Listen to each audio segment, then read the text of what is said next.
Ya, selamat malam, salam jumpa pemirsa. Senang sekali saya Angel Dian Pratiwi dapat menjumpai Anda kembali pada malam hari ini dalam acara Manage Your Mind. Seperti biasanya selama 1 jam ke depan, kita akan membahas sebuah tema yang tentunya sangat menarik. Seperti pada malam hari ini tema Manage Your Mind adalah kemanakah kita setelah mati? Pastinya Anda ataupun saya pun juga pernah tersirat pikiran kemanakah kita nantinya kalau sudah meninggal atau sudah mati.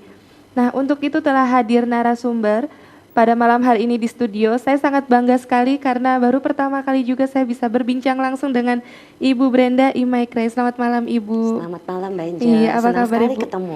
Senang Ibu ya.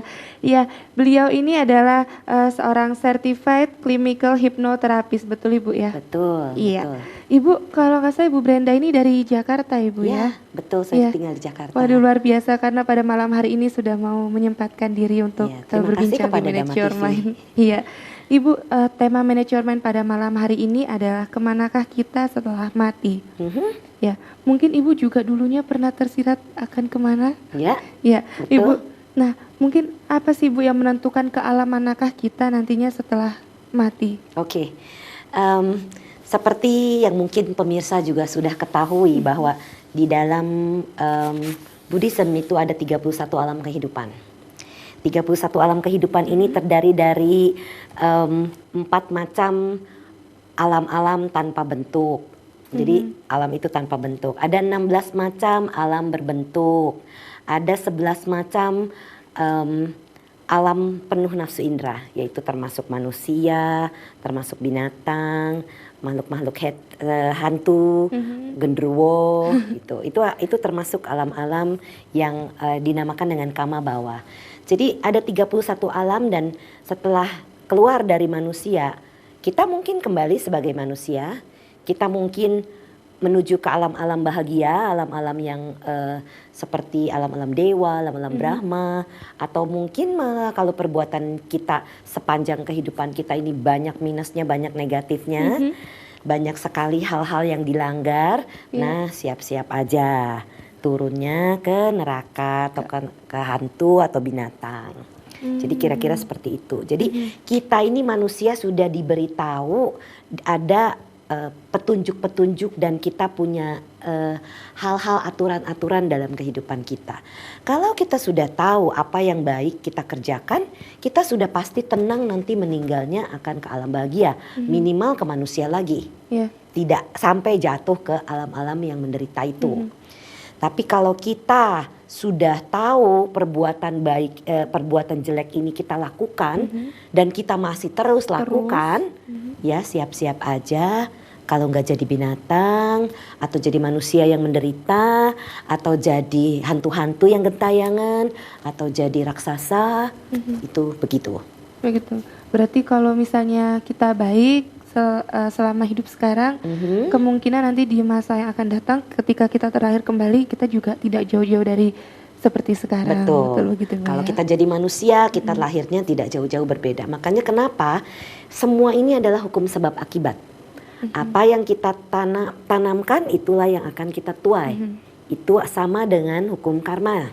Apa yang kita buat baik akan menjadi baik. Apa yang kita buat buruk, negatif akan menjadi buruk atau negatif. Jadi tergantung kita maunya kemana. Ini sudah kita bisa siapkan dari sekarang.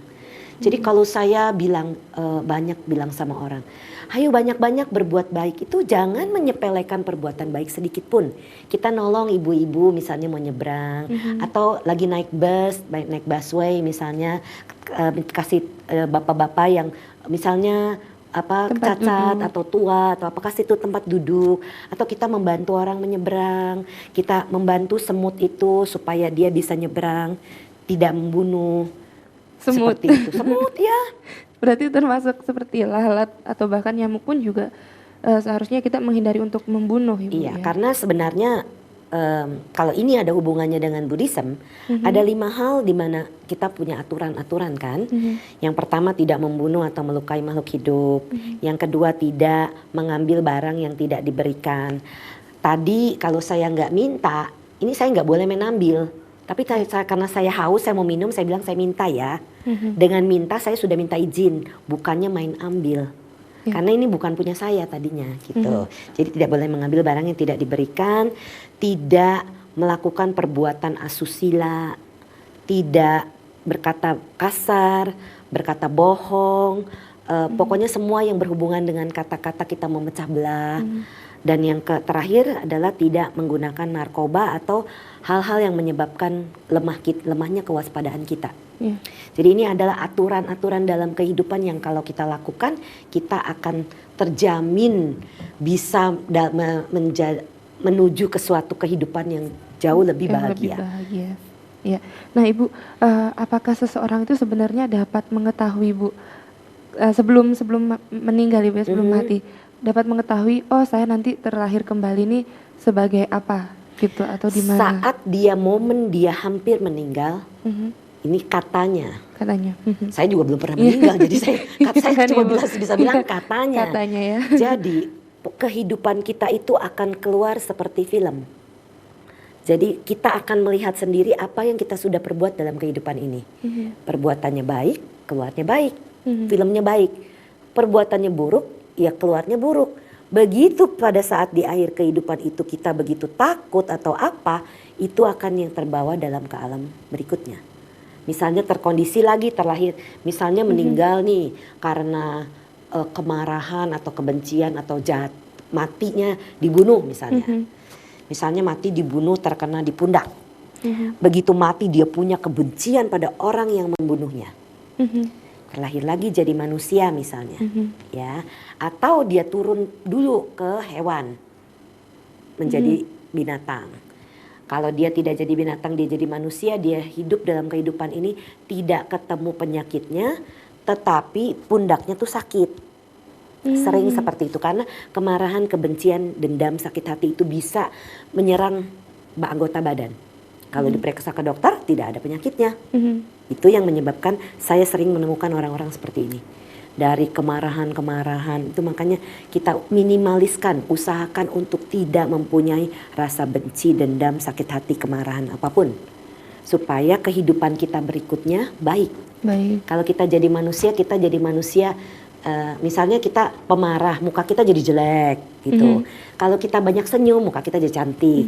Itu secara logika dan secara dibuktikan dalam kalau orang melihat, ini ada satu buku yang unik tentang yang namanya buku Born Again.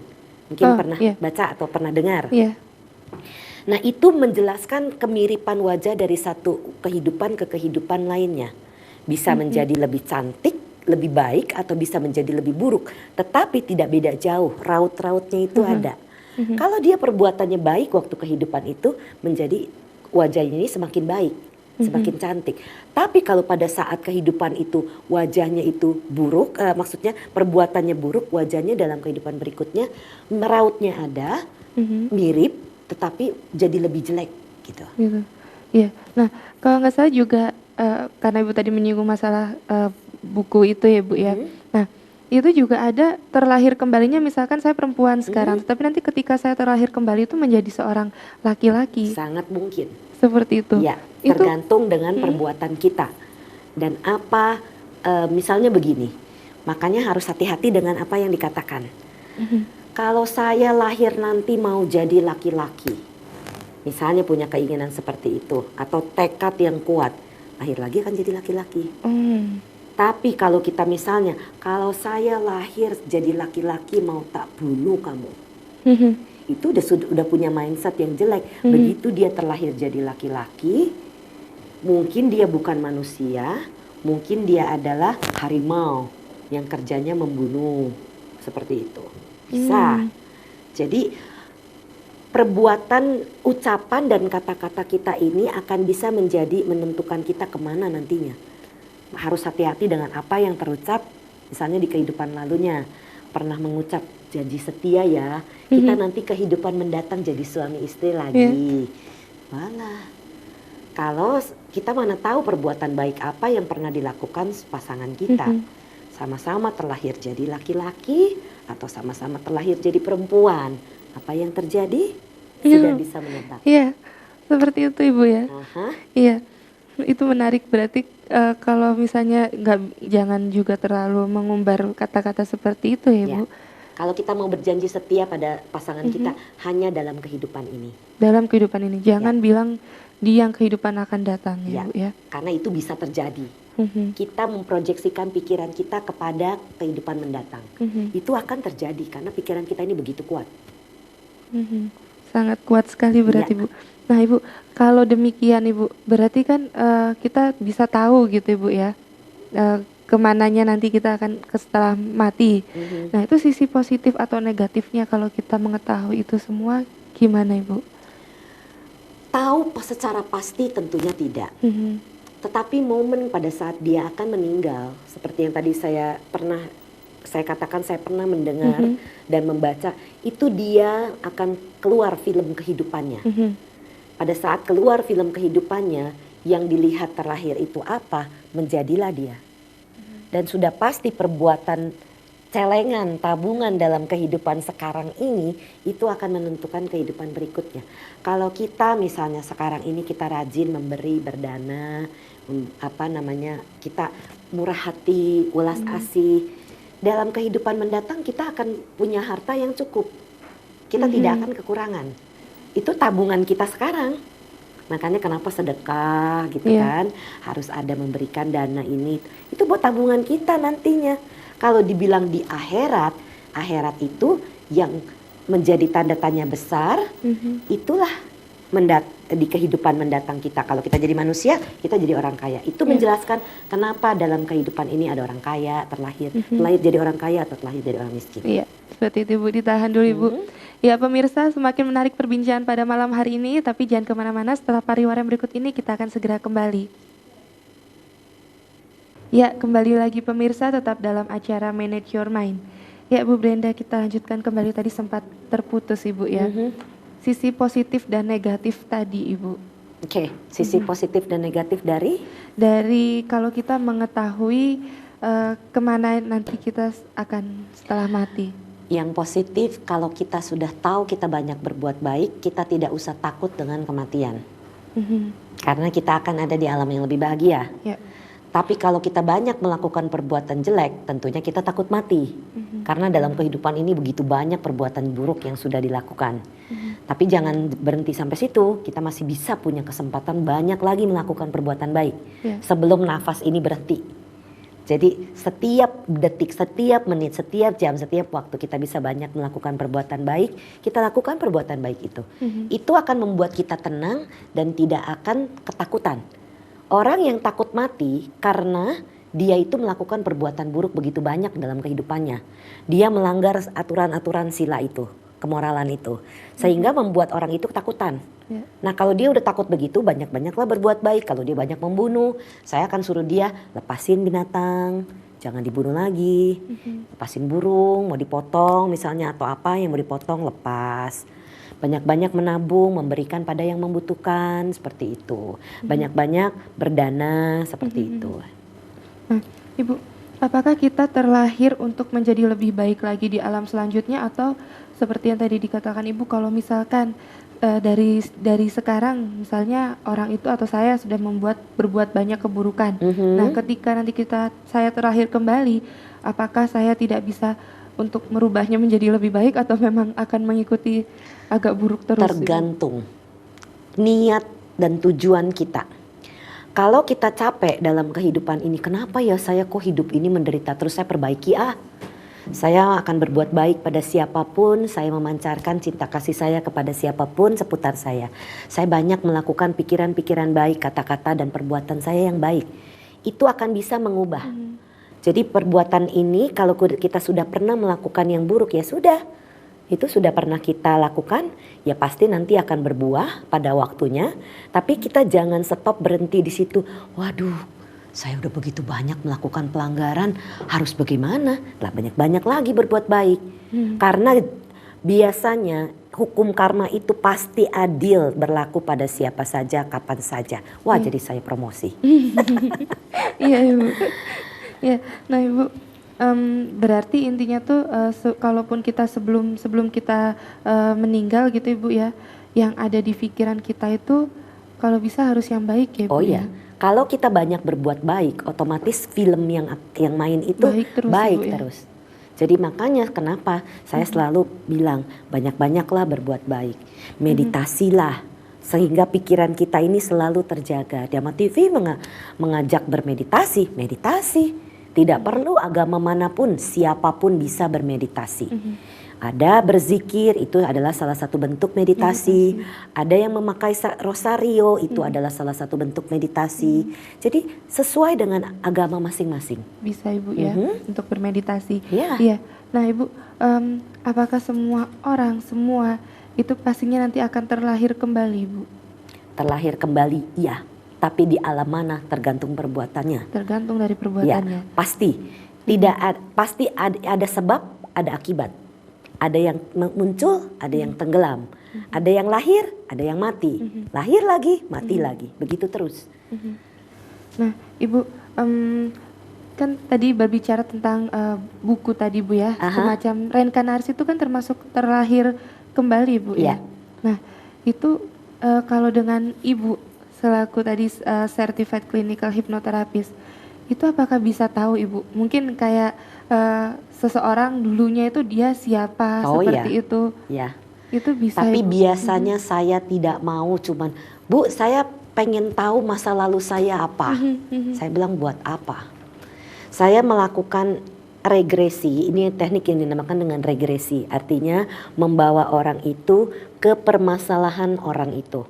Kalau dia datang pada saya untuk melepaskan rasa takut, fobia, rasa kebiasaan buruk, atau penyakit yang tidak ketemu oleh dokter, tapi rasanya sakit, ketakutan luar biasa seperti itu saya bawa ke sana. Tapi kalau cuma sekedar orang datang, Bu, saya mau melihat kehidupan lalu. Buat apa? Kehidupan lalu yang mana? Kehidupan lalu kita ini bukan cuma 1, 2, 3, 4, 5, 6. Ratusan bahkan ribuan jumlahnya. Pikiran kita ini harus tahu mau dibawa menuju kemana. Misalnya hubungan saya dengan ibu saya misalnya, ini kejadiannya tidak terjadi dalam kehidupan saya, untungnya. Kenapa saya nih sama ibu saya rasanya benci aja, atau ibu sama anaknya. Kenapa saya nggak suka sama anak ini? Nah, kalau untuk mendapatkan healing sehingga mendapatkan hubungan yang baik, saya bantu membawa ke sana. Itu akan mengerti, oh ternyata dulu dia adalah yang pernah menyakiti saya sehingga saya benci sama dia. Tapi setelah mengerti, perasaan itu berubah jadi sayang lagi sama anaknya. Itu untuk ke dalam pikirannya dia mengerti, setelah dibawa mengerti dia akan bisa menerima sehingga perilakunya terhadap anaknya itu menjadi sayang. Atau dari anak terhadap orang tuanya. Mungkin pernah punya persepsi salah pada saat dia kecil. Itu akan saya lakukan regresi pula. Tapi regresi ini banyak macamnya. Ada regresi dalam kehidupan ini. Jadi umur-umur. Ada yang ke dalam kandungan. Ada yang ke dalam kehidupan lalu. Tergantung masalah orang itu begitu dibawa. Apa yang dia lihat atau rasakan itu. Seperti itu. Ibu, sisi positif dan negatifnya kalau kita tahu kehidupan di masa lampau Ibu. Oke. Positifnya seperti yang saya katakan, kalau untuk healing, penyembuhan pikiran dan badan, iya. Tapi kalau sekedar tahu untuk apa. Sekarang seandainya ada orang yang melakukan regresi massal misalnya. Saya tanya, buat apa melakukan itu? Sekarang begini, nggak apa-apa melakukan regresi dengan orang yang tidak sekolah dengan benar. Dan dia cuma ngecap dia bisa melakukan, ayo saya bisa meregresi massal. Ada ratusan orang mungkin, 200 orang, 100 orang misalnya. Dia di depan, orang itu tiap orang kita tidak tahu meninggalnya bagaimana.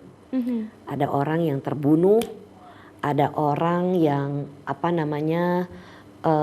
matinya kelaparan, karena kematian itu belum tentu semuanya itu menyenangkan. Ada yang memang meninggal karena tua, itu wajar. Tapi kalau dia matinya tidak wajar dan dia kepengen tahu dia kenapa, yang ada kalau si terapis ini tidak tahu dan tidak langsung membantu dia saat itu, dia bisa terperangkap di dalam pikirannya. Oh takut ternyata saya matinya begitu. Nah, makanya kenapa saya menolak melakukan regresi massal. Karena saya punya perasaan, ini adalah kode etik. kode etik ini harus saya jalankan bahwa saya tidak menggunakan profesi ini salah penerapannya. Karena mungkin aja uangnya jauh lebih besar. Misalnya saya bilang, ayo yang mau regresi massal datang sama saya 1 orang 100.000 aja. 200 orang datang. Berapa penghasilan yang saya dapat hanya dalam waktu 1 jam. Ya. Tetapi nanti resikonya Tetapi juga resikonya orang itu sendiri. Karena kenapa? Saya ini tidak ada di sebelahnya langsung membantu dia menangani apa yang sedang dia alami. Tetapi kenapa saya melakukan regresi satu demi satu? Karena membantu orang itu pada saat mengalami apapun, saya akan ada di sana membantu dia melewati itu.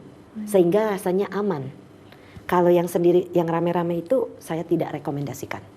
nggak tahu yang nanti yang jagain, yang mendampingi, Aha, Ibu ya. betul. Iya. Nah, Ibu bagaimana dengan seorang anak yang baru terlahir kemudian mengalami kematian? Kan kadang ada ya Ibu ya, Betul. mungkin karena prematur atau seperti apa. Kadang-kadang begini, anak yang terlahir mengetahui bahwa kondisi badannya ini tidak sempurna. Satu, kemungkinan dia, karena begini, di dalam kandungan itu seorang bayi bisa merasakan perasaan ibu. Kalau ibunya ini hamilnya nelongso, sedih, kesel, jengkel, anak ini bisa merasakan. Jadi dia pikir, wah daripada saya hidup, kenapa saya mesti hidup menyusahkan ibu saya?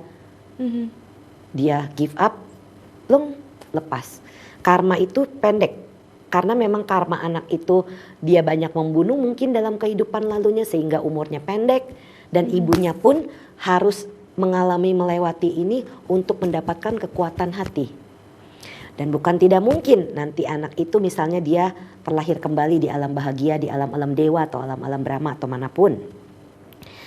Kemudian pada saat berikutnya, beberapa tahun berikutnya ibunya mulai lagi. Dan dia ini masih nunggu, masih siap-siap. Mungkin aja dia bisa terlahir lagi. Kalau karmanya matching itu akan ketemu lagi. Dan itu sering sekali ditemukan. Ada satu buku yang dinamakan Return from Heaven, karangan Carol Bowen. Itu dia menjelaskan bagaimana anak-anak yang sudah meninggal, digugurkan atau keguguran atau seperti itu, mati muda, itu kembali lagi ke dalam keluarganya. Mungkin terlahir lagi sebagai anak dari orang tuanya atau keponakannya. Tapi dia bisa merasakan satu kedekatan. Itu yang menjelaskan kenapa kita rasanya kok deket ya sama ini gitu. Seperti itu. Ya. Ya Ibu ditahan dulu Ibu. Oke. Nah pemirsa pastinya juga udah sangat penasaran lagi tentang kelanjutan tadi nih Bu ya. Tapi jangan kemana-mana pemirsa, tetap saksikan Manage Your Mind setelah pariwara berikut ini.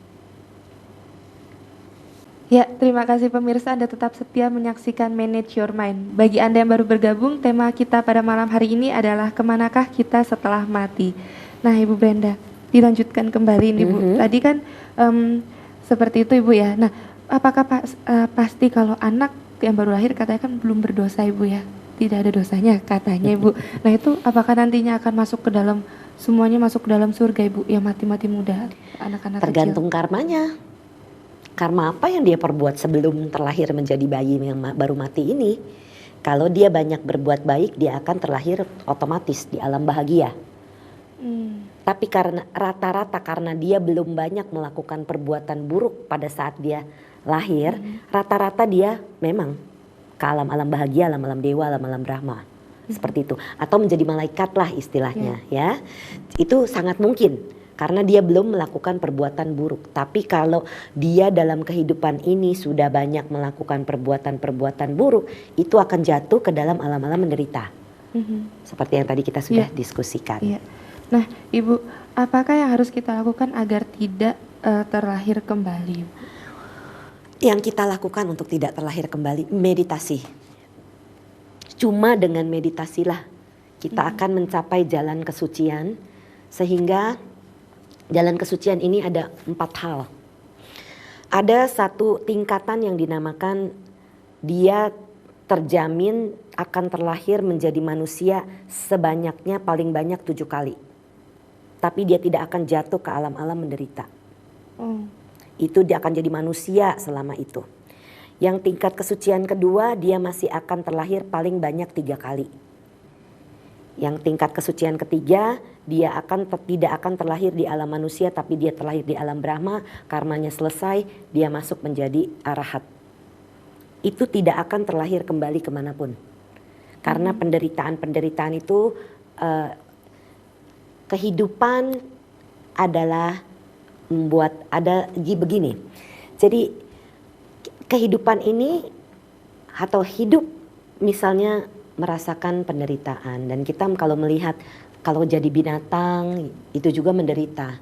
Kalau jadi orang yang tidak punya apa-apa, yang begitu sulit kehidupannya, begitu menderita, Ethiopia contohnya. Betapa menderitanya mereka. Nah, kalau hidup seperti itu buat apa? Iya kan? Kalau kita maunya hidup ini kondisinya dalam kondisi yang menyenangkan, kita cukup makan, cukup pakai, kita bisa melakukan banyak perbuatan baik. Itulah kehidupan yang berkualitas. Jangan punya kehidupan yang tidak ada kualitasnya. Jadi kita bisa melakukannya dengan meditasi. Dan kalau mau melakukan jalan-jalan kesucian itu ya harus meditasi dengan bimbingan seorang guru meditasi yang benar bisa membawa menuju ke sana. Dalam arti mungkin para biku atau siapa yang bisa membantu untuk menuju ke sana. Bisa itu melepaskan. Seperti itu. Berarti lewat meditasi, Bu, ya? Hanya dengan meditasi. Hanya dengan meditasi. Nah, Ibu, ini pertanyaan dari saya sendiri, Bu. Apakah mungkin misalkan seperti saya ini sekarang berada di sini, tetapi dulunya saya sudah pernah terlahir kembali, Bu? Sudah pernah terlahir, Ibu? Mungkin, sangat mungkin. Sangat mungkin. Ya. Sekarang begini deh, contoh bahwa kita pernah terlahir adalah déjà vu. Pernah mendengar itu? Pernah. Déjà vu itu adalah ingatan kita pada seseorang. Rasanya orang ini belum bikin salah apa-apa sama kita, kok rasanya benci bukan main, kesel, dongkol aja bawaannya. Karena orang itu pernah menyakiti kita sebelumnya.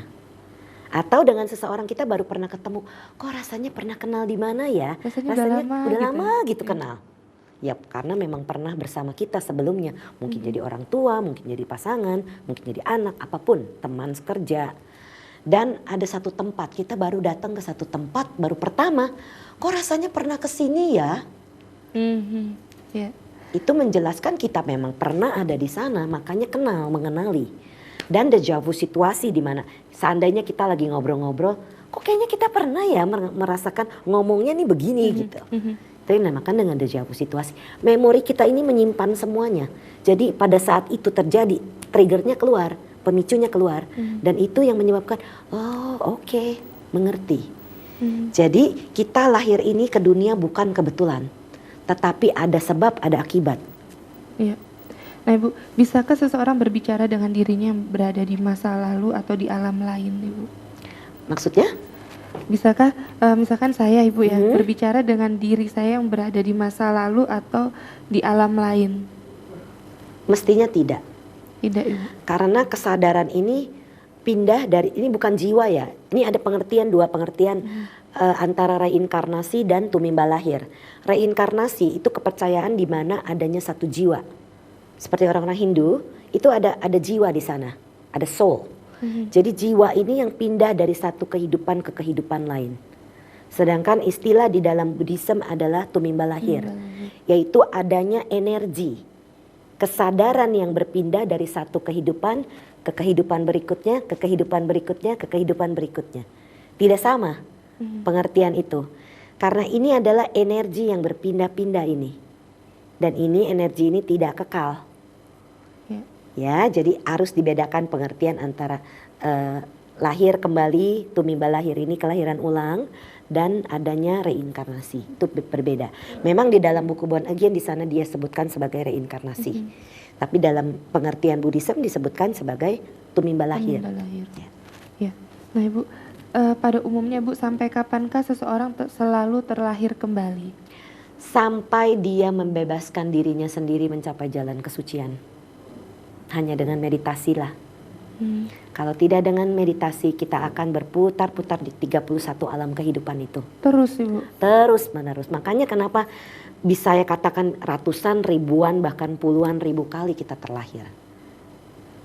Berarti selama saya belum menemukan tadi di titik meditasi itu, saya bisa jadi terlahir terus kembali, menerus terlahir. Ya. Tetapi yang tidak bisa ditentukan terlahir sebagai apa lagi, Bu, ya. Kita bisa tergantung hanya dari perbuatan kita ya. Mhm.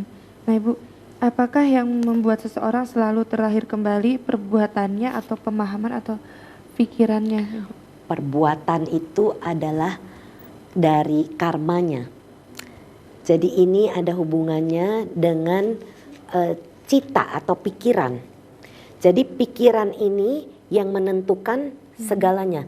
Pikiran adalah pelopor dari segala bentuk perbuatan kita. Pikiran kita ini baik, perbuatan kita, ucapan kita baik. Pikiran kita jelek, negatif, perbuatan dan kata-kata kita negatif. Jadi semua tergantung pikiran kita ini.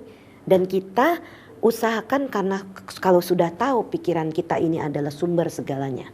Makanya kita katakan manage your mind, karena pikiran kita ini harus kita manage. Bagaimana supaya bisa menuju ke yang positif. Berarti sangat penting untuk Menjaga. menjaga pikiran ini Betul. supaya selalu bersih, benar, positif ya Ibu ya. Iya. Nah Ibu, manakah yang paling menentukan kemana seseorang setelah kematiannya? Pikirankah atau perbuatan yang paling menentukan? Perbuatan itu akan menjadi satu energi. Jadi karma dan pikiran itu bersama. Ini saling mendukung.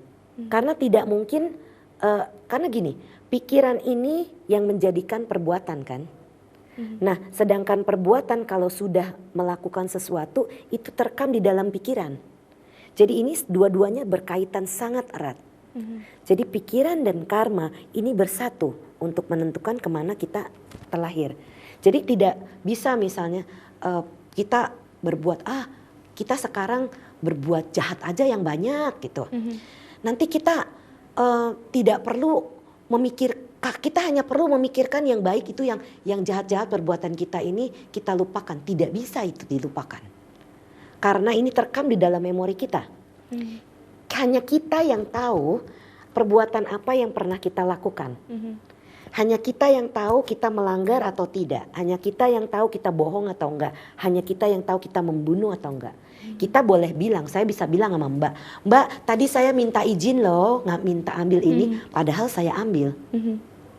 Saya bisa berucap, tapi pikiran saya ini tahu saya bohong. Nah, jadi kita sendiri yang mengetahui apa yang kita lakukan. Jadi disitulah harus hati-hati antara karma dengan cita. Ini erat sekali kaitannya, pikiran dan perbuatan kita. Semua ini sangat berkaitan. Iya.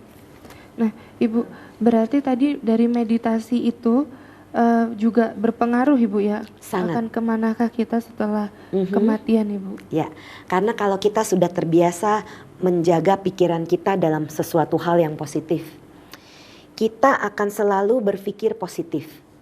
Dan pada saat di akhir kehidupan, karena kita sudah banyak berbuat baik, berbuat positif, filmnya yang keluar yang baik-baik akan menuju ke tempat yang lebih baik atau manusia yang lebih baik. Misalnya kalau dalam kehidupan ini saya hidupnya pas-pasan, kalau saya rajin berdana, dalam kehidupan mendatang saya terlahir lagi jadi manusia yang lebih punya banyak uang, seperti itu. Ya. Nah, Ibu, apakah kita sejak lahir itu memang sudah mempunyai rekaman kehidupan kita di masa lalu? Betul. Contoh kenapa saya bisa katakan betul. Bayi. Ada bayi yang kalau dibawa naik mobil itu menjerit-jerit. Tidak boleh, tidak bisa gitu. nangis terus. Takut bawaannya. Kemungkinan besar kehidupan lalunya meninggal karena kecelakaan. Jadi dia tidak bisa ada di dalam tempat yang bergerak-gerak. Misalnya dia punya trauma. Jadi trauma itu akan bisa menjadi fobia. Jadi misalnya bayi ini makin lama makin besar. Dia tiba-tiba mau naik pesawat ini gemeteran, takut gak bisa naik pesawat. Kenapa? Ya pernah kecelakaan. Kecelakaannya apakah sama juga kecelakaan pesawat gitu Ibu? Mungkin kecelakaan pesawat atau kecelakaan sesuatu alat transportasi. Misalnya kalau zaman dulu tidak ada pesawat, kemungkinan dia jatuh dari kereta.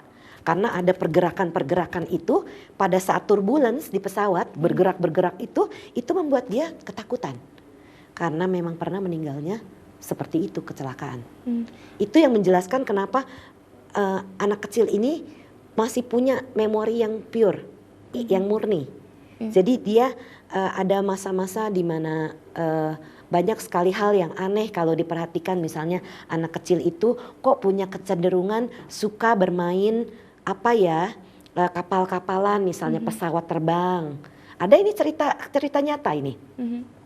Sudah ada di YouTube kalau saya tidak salah. Dia itu ternyata anak kecil itu dia senang sekali dengan pesawat terbang. Ternyata dia bilang, "Papa, saya pernah nerbangin ini, saya matinya di sini, pesawat saya seperti ini, kokpitnya seperti ini." Dan dia cari, bapaknya ini penasaran, dicari, bener ada. Dan begitu dia melihat saya jadi merinding nih. Begitu dia melihat dibawa anak itu ke tempat lokasi, "Iya, Pak, saya mati di situ." Dan begitu ditelusuri pesawat apa yang jatuh di sana dan ditelusuri, ternyata benar deskripsi jelas seperti yang digambarkan si anak kecil itu. Jadi dia sudah membawa memori itu dari sejak lahir. Begitu Ibu ya. Berarti kalau misalnya yang tidak tahu atau semuanya pasti tahu Ibu. Kalau misalnya tidak tahu, bagaimana cara membukanya Ibu? Cara kita mengetahui itu? Kadang-kadang anak kecil kalau lagi main ini kan udah rileks, kita bisa, "Kamu kenapa takut dengan itu?" Atau dia lagi diam-diam, dia bisa ngomong. Dia bisa lagi main, jatuh. "Aku dulu matinya jatuh loh, Ma." Bisa bilang begitu tiba-tiba. Ini secara dia tidak tidak ditanya secara langsung. Tapi kalau kita ditanya, nggak tahu. Tapi kalau dia lagi lagi main-main sendiri, dia bisa cerita sambilan. Dan kalau sudah besar, kadang-kadang sering-sering memorinya itu hilang. Dan kadang-kadang kejadian masa lalu itu bisa keluar lewat mimpi. Karena mimpi itu ada di dalam level alfa theta dan memori itu keluar di situ.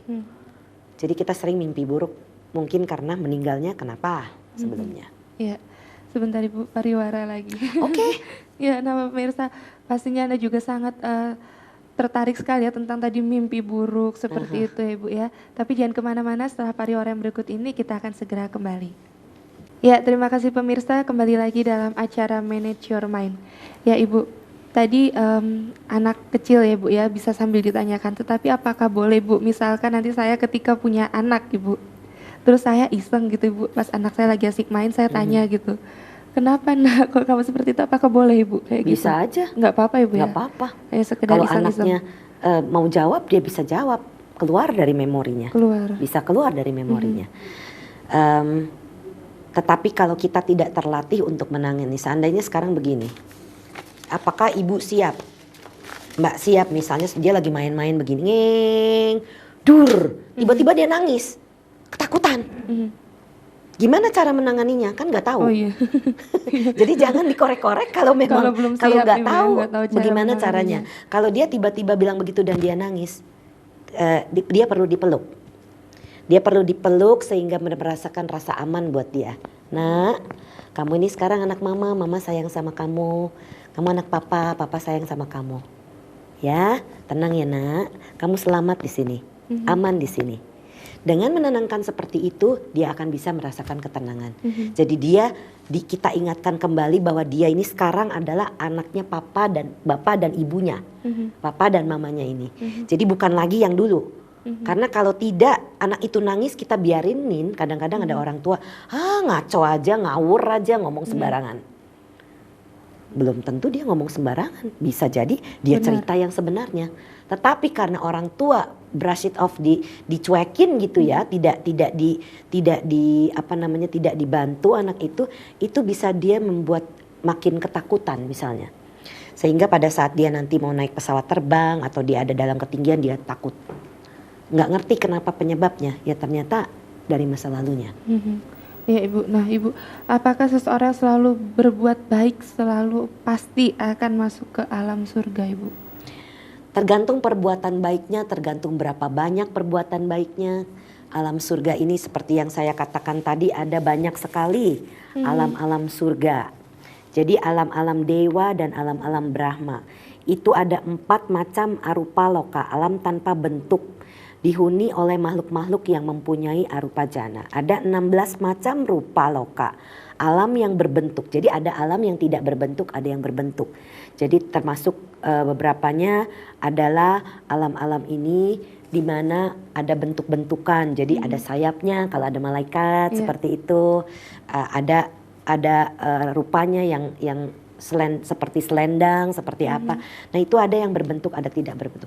Tergantung berapa banyak. Kalau cuman dalam kehidupan misalnya umur saya 40-an sekarang. 30 tahun pertama kehidupan saya itu saya banyak berlaku buruk. Cuma dalam 10 tahun terakhir saya banyak melakukan perbuatan baik. Tidak habis, yang 10 tahun ini bisa menetralisir tapi tidak bisa melepaskan perbuatan buruk yang pernah dilakukan. Jadi sekarang nih orang-orang tua, sarankan anak-anaknya ini banyak berbuat baik, menolong sesama, menyayangi sesama. Karena semua agama mengajarkan hal yang sama.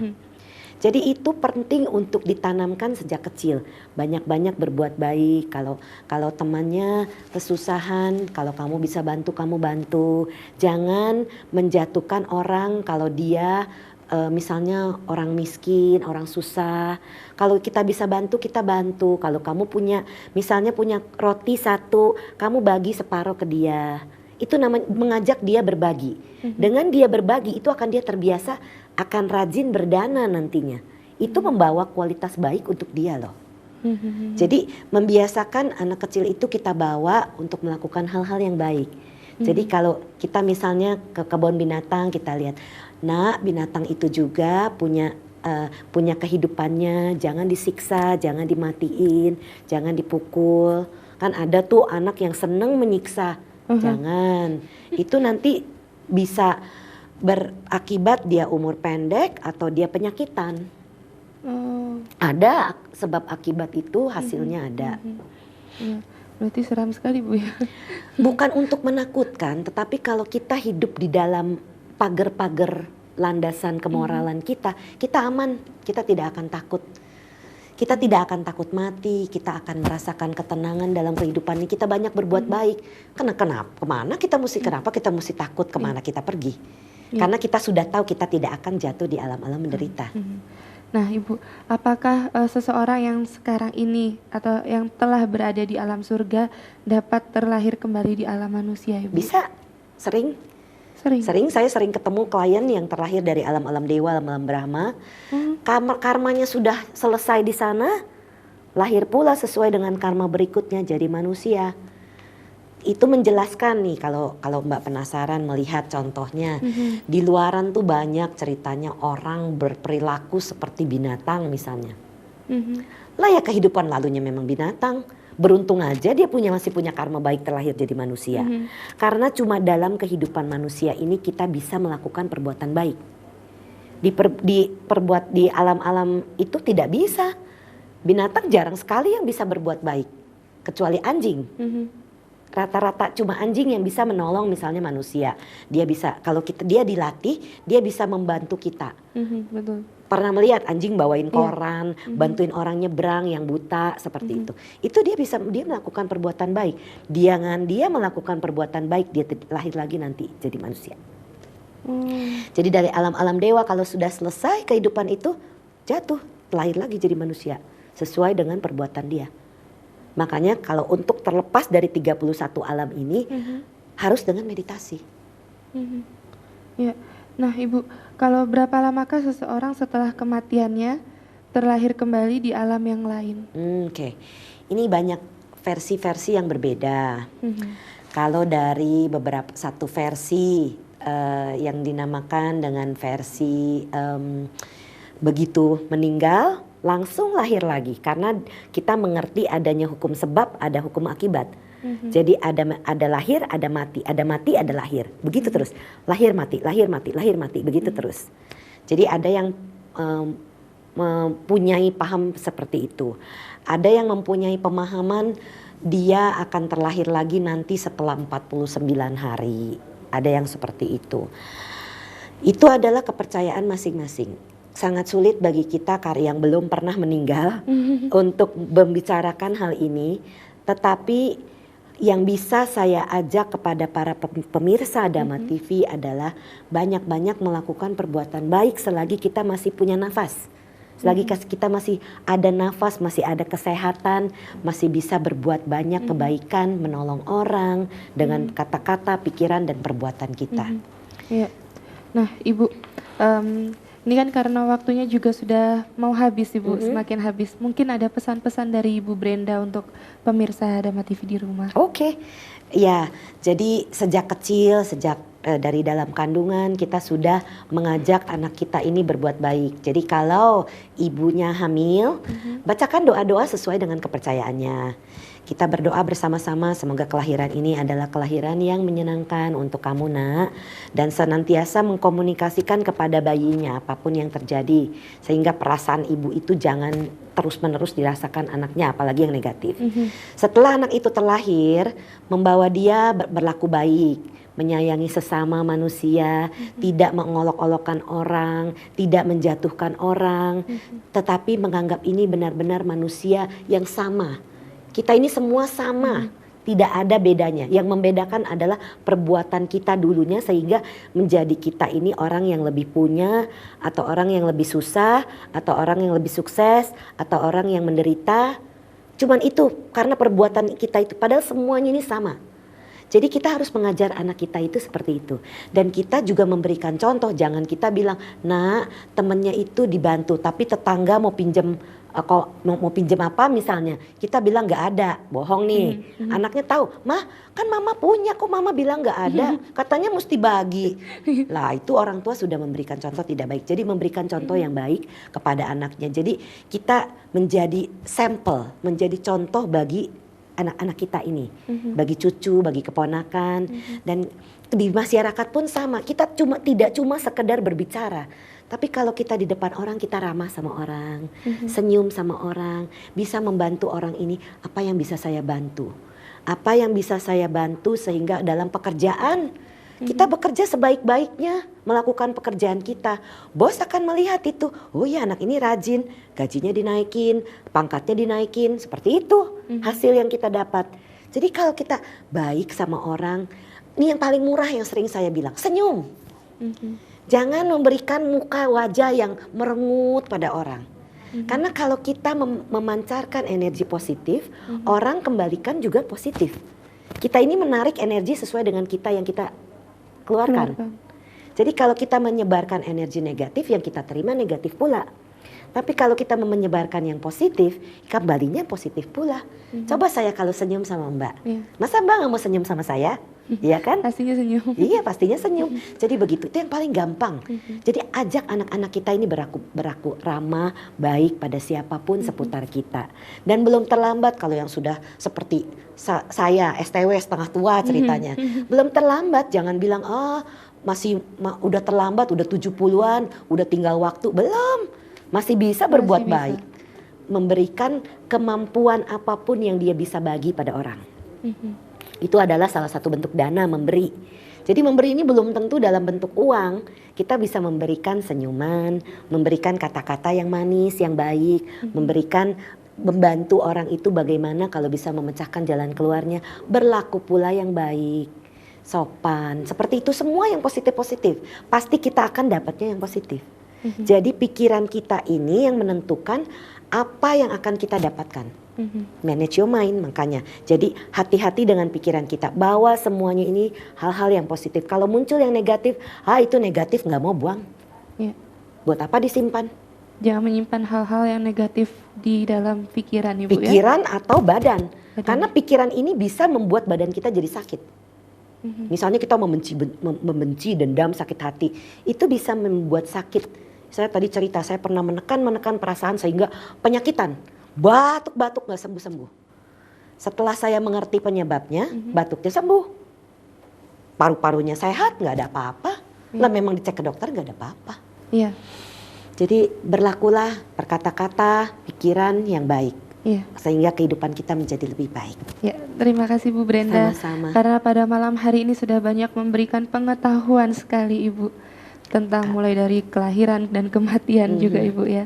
Ya, mudah-mudahan harapan saya bisa bertemu lagi dengan Ibu Brenda di episode selanjutnya. Oke. Terima kasih Ibu. Iya, sama-sama. Ya, pemirsa, karena waktu juga yang harus disudahi pada malam hari ini, akhirnya saya Angel Dian Pratiwi dan segenap kru Dama TV yang bertugas mengucapkan terima kasih atas perhatian Anda, dan jangan lupa saksikan terus Manage Your Mind setiap hari Selasa pukul 7 sampai dengan 8 malam. Akhirnya, mind is not everything but everything is from mind. So manage your mind. Sabe Sata Bhavantu Sukhitata. Semoga semua makhluk berbahagia.